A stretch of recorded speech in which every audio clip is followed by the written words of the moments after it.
कानपुर और कन्नौज।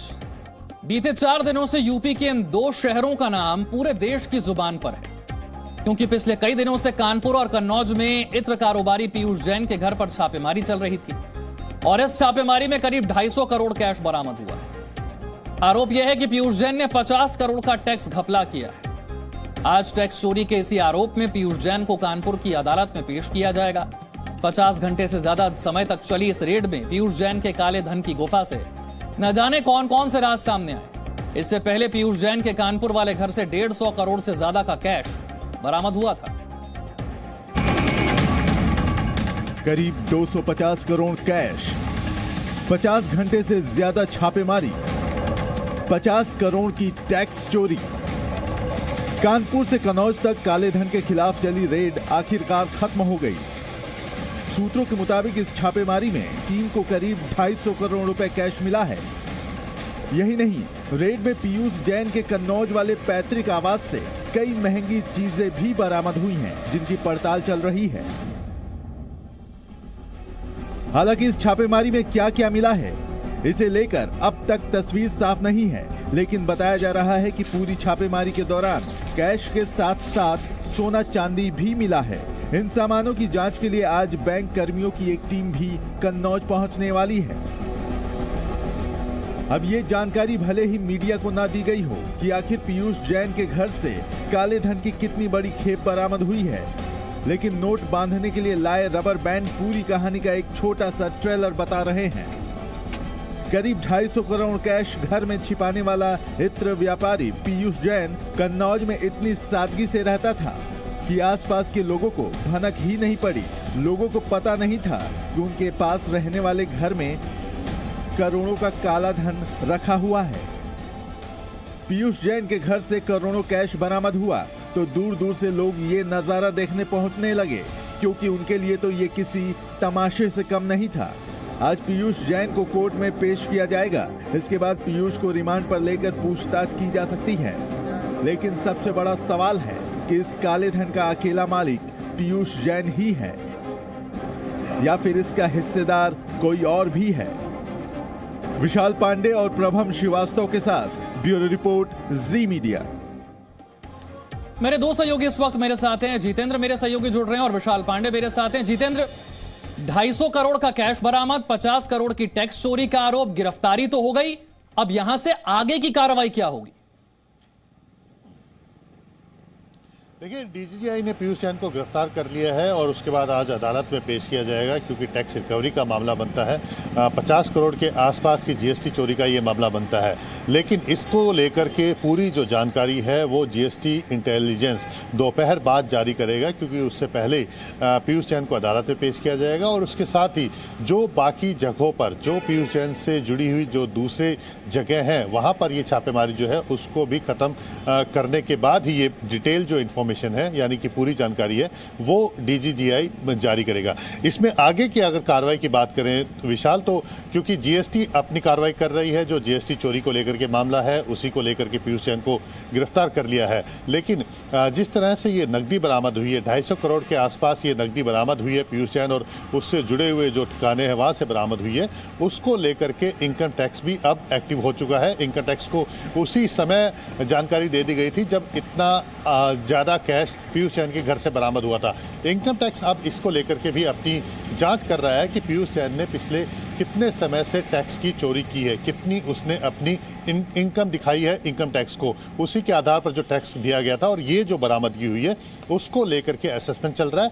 हो सकता है कि आने वाले दिनों में इससे कनेक्टिंग जो ठिकाने हैं इनकम टैक्स की छापेमारी वहाँ पर भी शुरू हो जाए। इसमें सबसे खास बात ये भी है विशाल कि इनकम टैक्स जो कार्रवाई करेगा सबसे पहले ये एसेस करने की कोशिश करेगा कि ये जो पैसा बरामद हुआ है पीयूष जैन के पास से, क्या ये वाकई पीयूष जैन का है या किसी और का पैसा पीयूष जैन के पास रखा हुआ था। क्योंकि यूपी में आने वाले दिनों में चुनाव है, हो सकता है किसी राजनीतिक पार्टी के लिए ये पैसा यहाँ पर रखा गया हो, पीयूष जैन के घर पर रखा गया हो। तो ये सब जो जानकारी है, ये सब जो इन्वेस्टिगेशन है, ये इनकम टैक्स करेगा और उसी के आधार पर आगे की कार्रवाई करेगा।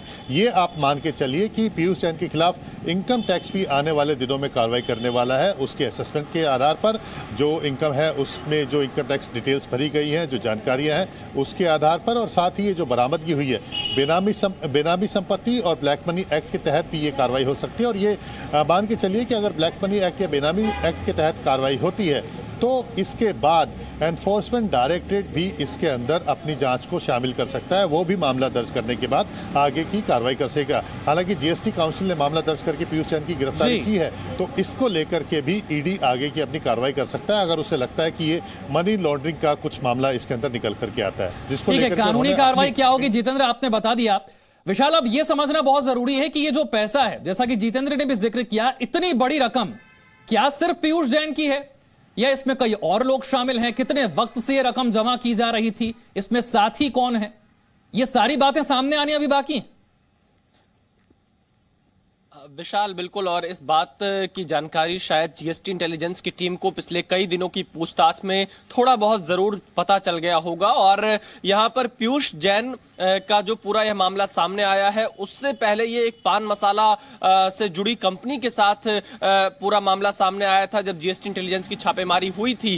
तो इसमें सवाल यही उठ रहे हैं, क्या ये पैसा पीयूष जैन का है, या ये पैसा पान मसाला वाली कंपनी का है, या ये पैसा किसी और व्यापारी का है, या फिर ये किसी अन्य व्यक्ति का पैसा है? क्योंकि कन्नौज में जो लोग भी इस पूरे कारोबार से जुड़े रहते हैं, उनकी पूरी कोशिश ये रहती है कि किसी पान मसाला वाली कंपनी के साथ उनका टाई अप हो जाए और उसके बाद उनका कारोबार आगे बढ़ता रहता है।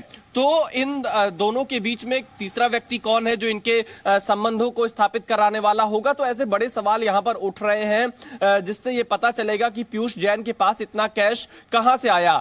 एक बात ये बिल्कुल साफ है कि टैक्स चोरी का मामला तो बना ही बना है, और जो फर्जी इनवॉइसेस का इस्तेमाल किया जाता था माल को बाहर निकालने के लिए, उनके जरिए क्या ये काला धन है? इस पर एक बड़ा सवाल खड़ा हो रहा है, क्योंकि गिनती अभी रुकने का नाम नहीं ले रही है। कन्नौज में छापेमारी अभी भी चल रही है, करोड़ों से ज्यादा यहां पर अभी तक कैश बरामद हो चुका है कानपुर में अकेले, और कन्नौज में क्या कुछ मिला है इसकी जानकारी आना अभी बाकी है। लेकिन 24 दिसंबर शाम 4 बजे से अभी तक कन्नौज के घर पर भी छापेमारी चल रही है। जीएसटी इंटेलिजेंस की टीम यहां पर भी मौजूद है। आप अंदाजा लगा सकते हैं कि कितना ज्यादा पैसा अलग अलग ठिकानों पर रखा हो सकता है। इसका अंदाजा जीएसटी इंटेलिजेंस की टीम को छापेमारी के बाद लगा है, और यह छापेमारी लगातार चलती जा रही है। 22 तारीख से शुरू हुई थी, आज 27 तारीख है। और बता रहे हैं कि छापेमारी की कार्रवाई अब भी खत्म नहीं हुई है, अब भी पैसा मिल रहा है। लेकिन कानपुर के इत्र कारोबारी पीयूष जैन के कानपुर और कन्नौज के ठिकानों पर जब छापेमारी हुई तो इस पर सियासत भी हो रही है। उत्तर प्रदेश के मुख्यमंत्री योगी आदित्यनाथ ने इस छापेमारी को लेकर क्या कहा, यह भी आपको सुनवाते हैं। जो लोग 5 साल पहले सत्ता से बाहर जनता के द्वारा कर दिए गए हैं, आज भी उनकी दीवालों से सैकड़ों करोड़ रुपए के नोट निकल रहे हैं। आज प्रधानमंत्री मोदी जी और प्रदेश की सरकार गरीबों को जो फ्री में अन्न दे रही है, ये 17 के पहले इसलिए नहीं मिलता था क्योंकि 17 के पहले यही पैसा इन गरीबों का ये पैसा इन नेताओं की जेब में चला जाता था, जो आज इनकम टैक्स के द्वारा दीवालों से निकाला जा रहा है। ये आप देख रहे होंगे। विशाल, देखिए, जिस बात का हम जिक्र कर रहे थे कि चाहे जितनी भी कोशिश की जाए इसे राजनीतिक न बनाने की, लेकिन ये चुनावी मुद्दा बनना ही बनना है।